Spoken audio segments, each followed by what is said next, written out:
my headspace that I'm in now is way better than what I was before, and that's the only thing that mattered to me. 1, 2, 3. You know, it's so economical. Like, he puts pressure on guys without throwing too many punches, and then starts to figure holes out, and the way he can explode and move in with one shot, my God. All-time great heavyweights, all right? And it shouldn't be.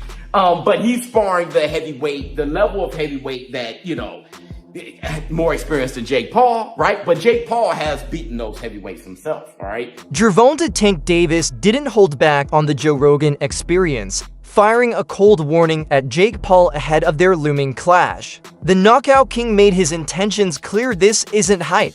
This ain't entertainment no more, Davis said flatly. This is personal. For Davis, the fight means more than another payday, it's redemption. And now it's just like, I don't know, probably this was a good thing, us fighting. Because you have someone that, we come from two different sides, like, of the world. We still on the same path to get the same thing.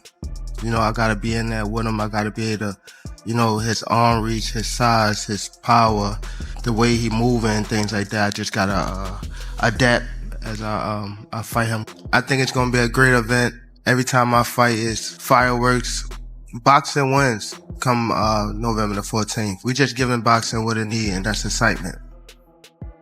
His controversial draw in March 2025 against Lamont Roach Jr., the first blemish on his professional record, sparked whispers that his dominance might be fading. Determined to silence critics and reassert his spot among boxing's elite, Davis views Paul as the perfect target to remind the world that his power, precision, and pedigree are still unmatched. Though the fight isn't officially sanctioned as a title bout. Not happy with Tank. First off, don't watch Tank. Don't do it. You know what I'm saying? You support it, then what you doing? You can't not support and support at the same time, right?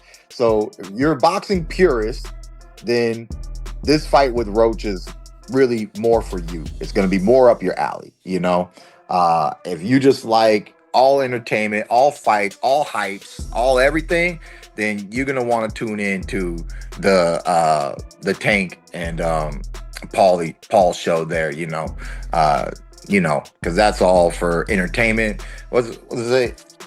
For entertainment purposes only, right? It's just say like somewhere in the small print of the promotion. For entertainment, don't do this at home, kids. Don't find Disclaimer. Yeah, disclaimer.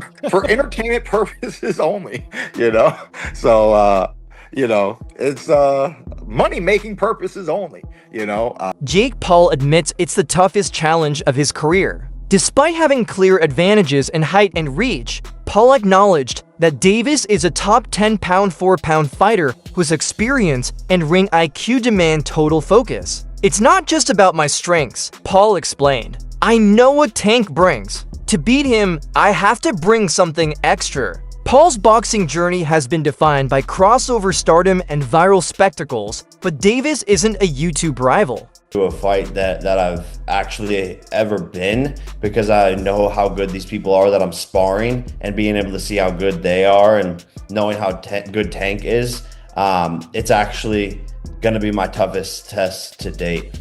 Yeah, I think, Jake, you could make the argument, right? Pound for pound wise, this guy's the most ferocious dude in the whole sport, couldn't you?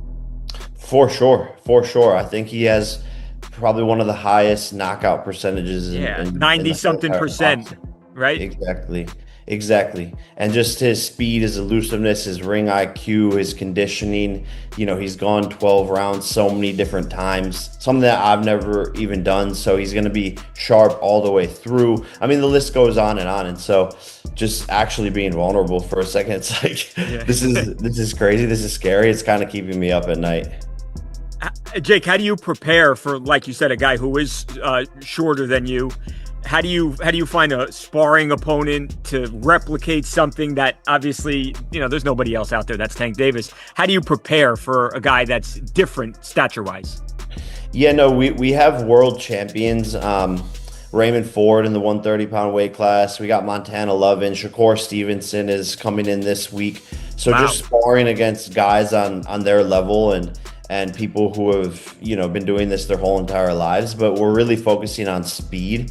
And not as much on power. I'm not doing as much like weightlifting and all of that stuff. I'm actually trying to like lose some muscle so that I have less weight and so that my punches are. He's a real world champion, and this $50 million showdown could either validate Paul's legitimacy or expose his limits for good. In a surprise move, Paul added Shocker Stevenson to his Camper 3 Division World Champion fame for his defensive brilliance and tactical mastery. The addition stunned fans and analysts alike. Now we're getting Jake Paul and Gervonta Davis. What can you tell me about that? What can you tell me about why Jake and Anthony has maybe been put to the side for now? Yeah, they always told us that it was, we were looking at that fight for February of next year, and they always said that there was a chance that Jake would fight in November. I think, wasn't I the one that broke Jake Paul against Gervonta Davis 6 months ago or something? I knew that they'd agree that deal. I didn't know they were about to announce it then. But I did know that they'd agreed that deal previously. So I don't like it, if I'm honest. I mean, I think we need to really differentiate between boxing and an entertainment concept, and that's what that is. It's a freak show. It's entertainment. It's a lightweight fighting a cruiserweight. With, I don't know, is it bigger gloves and certain minutes per round? I don't know what it is, but I understand the market, and I understand this freak show shock kind of the world mentality of people potentially tuning in. Is that a step too far? Maybe. I mean, I hated Jake Paul against Mike Tyson, but it did massive numbers. I hate Jake Paul against Gervonta Davis. It'll probably do massive numbers. So that's when you really have to differentiate yourself between, just because you don't like it doesn't mean it isn't going to do good business. However you want to be involved with it is another kettle of fish. I don't want to be involved with it, but I do respect the fact that it's going to do big numbers. Stevenson's influence is meant to sharpen Paul's timing, speed, and ring intelligence, helping him rely less on raw strength and more on refined skill. While updates from both camps have been limited, insider reports reveal rising tension. Davis's trainer criticized the use of 12-ounce gloves and unusual choice for a high-stakes main event team, the exhibition status of the fight. Given the size disparity, we got some great guys coming in. Some really experienced southpaws that are smaller.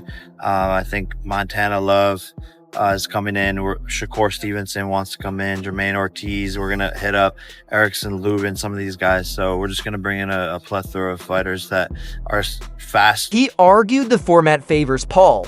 Still, both camps have agreed to the terms: 10 3-minute rounds, 12-ounce gloves each, no exceptions. Despite the exhibition label, the promotion has gone all in. Netflix secured global streaming rights, while marketing has exploded online, headlined by a Grand Theft Auto-themed poster that went instantly viral. The undercard features multiple world title fights, giving the event a championship aura. For Davis, this is a chance to dismantle Paul's record of hand-picked opponents and prove that real fighters still rule the sport. For Paul, it's the ultimate test and his biggest payday. When Rogan pressed him about his purse, Paul laughed. "What do you think? 50 to 100 mil? You're closer on the first number," he said. "Boxing's not like it used to be. It's a lot, but not 200 million. Former champion Sean Porter offered a blunt take, saying most fighters face Jake for one reason: money.